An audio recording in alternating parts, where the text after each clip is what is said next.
नमस्कार दोस्तों, आज के इस वीडियो में हम लोग बात करेंगे प्रेजेंट इंडेफिनिट टेंस के अफर्मेटिव के अलावा जो अन्य सेंटेंसेज होते हैं, अन्य प्रकार के सेंटेंसेज होते हैं, उनका स्ट्रक्चर क्या होता है, उनका रूल क्या होता है और उनका इंग्लिश से हिंदी में ट्रांसलेशन कैसे करते हैं।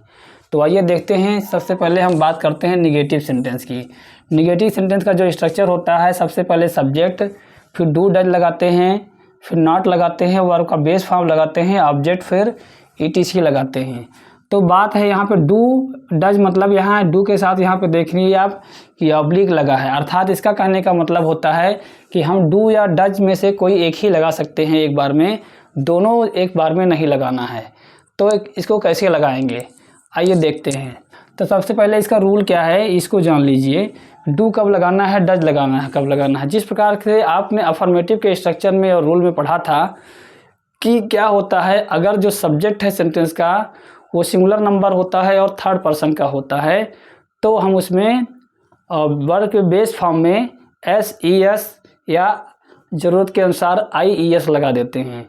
और अगर सब्जेक्ट जो होता है वो प्लूरल नंबर का होता है और या एक वचन होते हुए भी, अर्थात सिंगुलर नंबर होते हुए भी थर्ड पर्सन का नहीं होता है, तो हम क्या करते थे, वर्ब का सिर्फ बेस फॉर्म लगाते थे। ठीक उसी प्रकार से यहाँ पर भी है कि डज हम कब लगाएंगे, डज लगाएंगे तब अगर सब्जेक्ट जो है वो जो है सब्जेक्ट जो है वो सिंगुलर नंबर का है, सिंगुलर नंबर और वो साथ ही साथ थर्ड पर्सन का भी है। सिंगुलर नंबर और थर्ड पर्सन का भी अगर सब्जेक्ट है तो हमें डज लगाना है।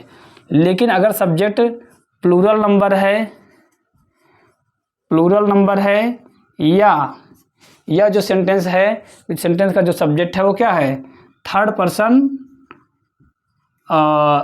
पर्सन का नहीं है, थर्ड पर्सन का नहीं है, लेकिन सिंगुलर है, थर्ड पर्सन का नहीं है लेकिन सिंगुलर है, तो भी हम क्या करेंगे, डू का यूज करेंगे।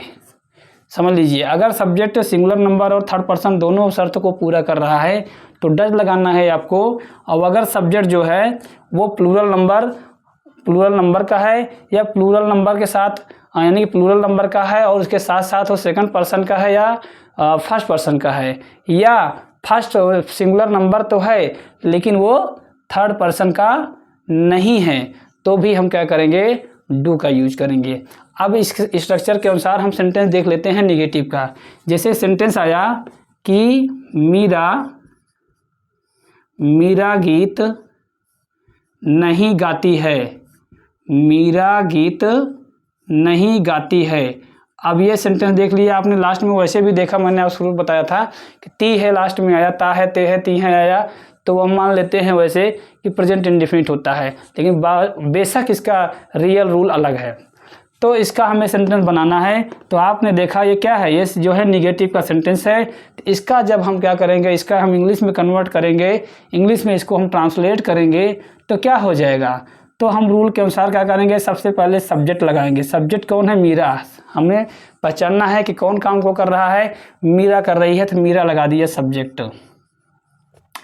अब क्या करना है, हमें डू या डज में से एक ही उठा के लगाना है। तो हमें अब यहाँ हम देखेंगे जो मीरा है क्या है, ये किस शर्त को पूरा कर रहा है, इस वाली शर्त को पूरा कर रहा है कि इस वाली शर्त को पूरा कर रहा है। हम देखते हैं कि मीरा क्या है, ये सिंगुलर नंबर है, एक शर्त ये, दूसरी शर्त ये है कि थर्ड पर्सन भी है। मीरा सिंगुलर नंबर भी है और थर्ड पर्सन भी है, इसलिए हमें क्या चूज कर लेना है, हम सेलेक्ट करेंगे डज को। तो लगा दिया हमने डज, मीरा डज नॉट, फिर लगा दिया नॉट, फिर लगा दिया वर्ब का बेस फॉर्म। वर्ब कौन सा है, गाना। कौन सा काम कर रहा है, हो रहा है गाने का, ये है हटाए, इसके पीछे जो है गाती, तो ये क्या हो गया, ये हो गया वर्ब हो गया। तो इसका बेस फॉर्म होता है sing, Meera does not sing. Object क्या आया, मीरा क्या गाती है, ऑब्जेक्ट आया गीत, तो हो गया Meera does not sing a song. इसी प्रकार से एक आध दो वाक्य और ले लेते हैं। जैसे आ गया कि मैं अखबार नहीं पढ़ता हूँ, मैं अखबार नहीं पढ़ता हूँ, ये सेंटेंस आ गया, मैं अखबार नहीं पढ़ता हूँ। अब इसका हमें इंग्लिश में ट्रांसलेट करना है तो कैसे करेंगे, तो फिर रूल वही लगाना है। तो सब्जेक्ट इसमें कौन हो गया, आई इसका सब्जेक्ट हो गया। काम कौन कर रहा है, आई कर रहा है, तो आई इसका सब्जेक्ट हो गया। अब हमें चूज करना है डू या डज में से एक चूज करना है। तो क्या करेंगे, हम देखेंगे कि सब्जेक्ट को देखेंगे। सब्जेक्ट क्या है, सिंगुलर नंबर है। सब्जेक्ट जो है आई है और आई जो है सिंगुलर नंबर है। लेकिन साथ में ये दूसरी शर्त जब बात आती है तो ये दूसरी शर्त को नहीं पूरा कर रहा होता है। तो दूसरी शर्त को जब ये नहीं पूरा कर रहा है तो क्या देख रहे हैं कि ये जो है ये फर्स्ट पर्सन का है। आई जो होता है वो फर्स्ट पर्सन का होता है, अर्थात ये थर्ड पर्सन नहीं है, अर्थात ये दोनों शर्त को एक साथ पूरा नहीं कर रहा है। इसलिए इसके साथ हम क्या लगा देंगे, हम डज ना लगा के डू लगा देंगे। तो I do not read, first form लगा दिए वर्ब का न्यूज़पेपर। ये था क्या, ये आपका हो गया निगेटिव का सेंटेंस। इसी प्रकार से आप देख लीजिए, अगर सेंटेंस हमें बनाना पड़े, अगर सेंटेंस इंट्रोगेटिव में बनाना पड़े, चाहे वो डबल इंट्रोगेटिव हो या सिंगल इंट्रोगेटिव, यानी डबल इंट्रोगेटिव या सिंगल इंट्रोगेटिव या फर्स्ट टाइप यानी कि फर्स्ट टाइप इंट्रोगेटिव या सेकंड टाइप इंट्रोगेटिव, दोनों में से कोई भी हो, तो उसमें भी क्या करना है। तो हमेशा एक बात ध्यान रखिए आप, एक बात आपको ध्यान ये रखनी है कि इंट्रोगेटिव अगर सेंटेंस जो प्रकार का होता है, एक होता है असर्टिव और होता है इंट्रोगेटिव। तो असर्टिव में दो कैटेगरी आ गई, एक का अफर्मेटिव हो गया और एक निगेटिव हो गया। और जब हम जाएंगे इंट्रोगेटिव में तो उसमें हम 4 तरह के सेंटेंस पढ़ेंगे। वैसे इंट्रोगेटिव 2 प्रकार का हो गया, फर्स्ट टाइप इंट्रोगेटिव और second type interrogative. First type interrogative 2 प्रकार का हो गया और सेकंड टाइप इंट्रोगेटिव भी 2 प्रकार का हो गया, यानी कि interrogative with negative. First type यानी first type interrogative with negative और second type interrogative with negative, और जो है एक है विद पॉजिटिव थॉट और दोनों पॉजिटिव थॉट में हो गया, एक निगेटिव थॉट में हो गया। तो इसमें भी क्या करना है, तो पहली चीज़ ध्यान दो, अगर सेंटेंस असर्टिव का है यानी कि अफर्मेटिव है या निगेटिव है, तो सब हमेशा ध्यान रखिए कि आपको सेंटेंस में सबसे पहले शुरुआत करनी है सब्जेक्ट से। उसके बाद अगर हेल्पिंग वर्ब लग रही है तो हेल्पिंग वर्ब, उसके बाद आपकी जो मेन वर्ब है उसको लगाना है, फिर लगाना है आगे जो लगाना है ऑब्जेक्ट लगाना है, etc लगाना है। और अगर सेंटेंस किसी भी प्रकार का इंट्रोगेटिव हो, चाहे वो डबल इंट्रोगेटिव हो और चाहे सिंगल इंट्रोगेटिव हो, तो दोनों का सिस्टम एक ये है, पक्का जान लीजिए आप कि इन दोनों में किसी भी प्रकार का अगर इंट्रोगेटिव होगा तो शुरुआत हेल्पिंग वर्ब से होगी और उसके ठीक बाद जो है सेंटेंस में आएगा सब्जेक्ट। तो ज़रा देख लेते हैं एक इंट्रोगेटिव का सेंटेंस, यानी कि डू या डज लगाएंगे। इसका स्ट्रक्चर बता दे रहे हैं, डू या does plus subject plus verb का base form plus object plus etc। ये क्या हो गया, ये सिंगल इंट्रोगेटिव है, यानी फर्स्ट टाइप इंट्रोगेटिव है। फर्स्ट टाइप इंट्रोगेटिव है जो क्या है, विद पॉजिटिव थॉट है, विद पॉजिटिव थॉट, यानी first type interrogative with positive है। और अगर विद निगेटिव आ गया तो आपको क्या करना है, तो आपको लगा देना है डू या does plus subject plus verb का प्लस नॉट लगा देंगे आप, उसके बाद वर्ब का फर्स्ट फॉर्म बेस फॉर्म फिर ऑब्जेक्ट फिर etc लगाएंगे। ये था फर्स्ट टाइप इंट्रोगेटिव का कैटेगरी, यानी कि फर्स्ट टाइप इंट्रोगेटिव 2 कैटेगरी में आया। कैसे आया, एक आया पॉजिटिव में, एक पॉजिटिव में आया और एक आया निगेटिव में, ठीक है। इसी प्रकार से जब सेकंड टाइप इंट्रोगेटिव हम लगाएंगे, सेकंड टाइप, जब सेकंड टाइप को जाएंगे तो सेकंड टाइप भी हमें 2 प्रकार का मिलेगा। इसी को हम डबल इंट्रोगेटिव कहते हैं। किसी दिन वीडियो में आपको बता देंगे कि इसको डबल इंट्रोगेटिव कहते क्यों हैं, हो सकता है अभी और आज वीडियो नेक्स्ट वीडियो में बना के आपको बता देंगे। तो सेकंड टाइप इंट्रोगेटिव आएगा तो सबसे पहले आगे लगाना है आपको क्वेश्चन वर्ड लगाना है।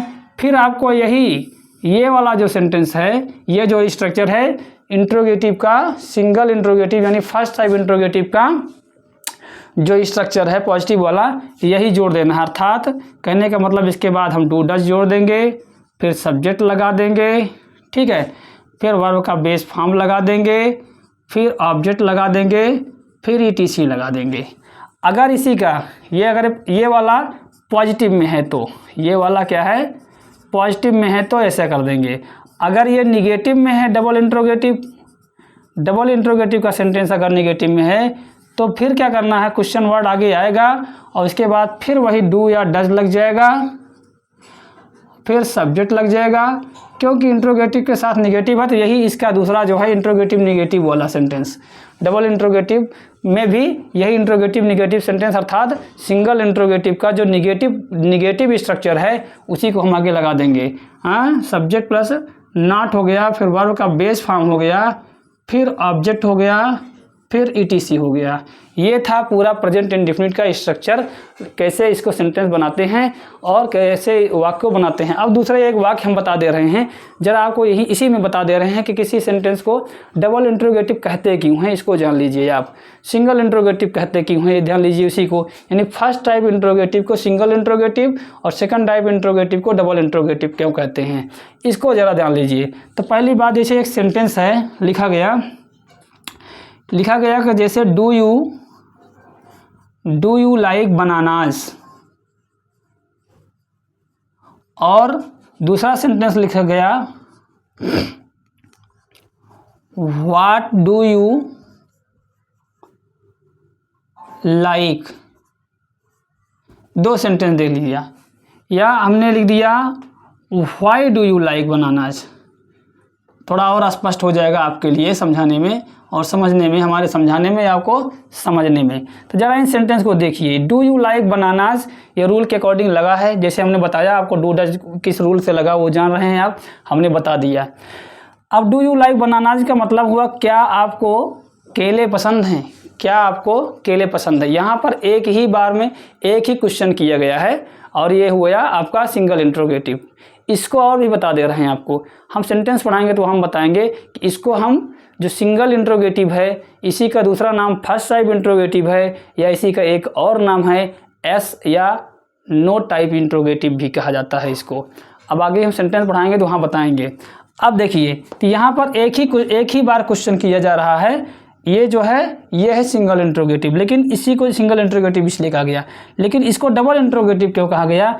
पहले तो देखिए जैसे लिखा व्हाई डू यू लाइक बनाना, जिसका मतलब हुआ कि क्या तुम्हें केले पसंद हैं, इसका मतलब हुआ तुम्हें केले क्यों पसंद हैं, इसका मतलब हुआ तुम्हें केले या आपको केले क्यों पसंद हैं। तो एक क्वेश्चन तो ये हो गया, पहला हो गया, लेकिन दूसरा देखिए यही अगर क्वेश्चन वर्ड हटा दिया जाए तो क्या बनता है, क्या तुम्हें केले पसंद हैं। डू यू लाइक बनाना ये दूसरा वाला बन गया, जो पहला वाला जो दिए थे ये वाला बन गया, क्या तुम्हें केला पसंद है। तो यानी कि एक क्वेश्चन ये भी हो गया। तो क्वेश्चन नंबर फर्स्ट पहले था, अब ये क्वेश्चन नंबर सेकंड हो गया, अर्थात इसमें आपको देखने को मिला दो क्वेश्चन यहाँ पर आप दिखाई दिए, यानी कि दो क्वेश्चन इसमें क्या हैं, एसिमिलेटेड हैं, समाहित हैं, दो क्वेश्चन इसमें जो है समाहित हुए हैं, इसीलिए इसको डबल इंट्रोगेटिव कहा जाता है। ऐसे ही और वीडियोज़ के लिए हमारे फेसबुक पेज को फॉलो करिए आप, और यूट्यूब पर जो है हमारे चैनल को सब्सक्राइब कर दीजिए, बड़ी बड़ी कृपा होगी। और मैं आपको ऐसे और भी वीडियोज़ देता रहूँगा। आप हो सके तो पेज को क्या कहते हैं शेयर भी कर दीजिए हमारे वीडियो को, और आगे के और जानकारी जानना चाहते हैं और भी ऐसे ही और रोचक वीडियो जानना चाहते हैं, या इस वीडियो को बाद में क्या कहते हैं देखना चाहते हैं तो आप उसको सेव भी कर लीजिए। थैंक यू वेरी मच, धन्यवाद, जय हिंद।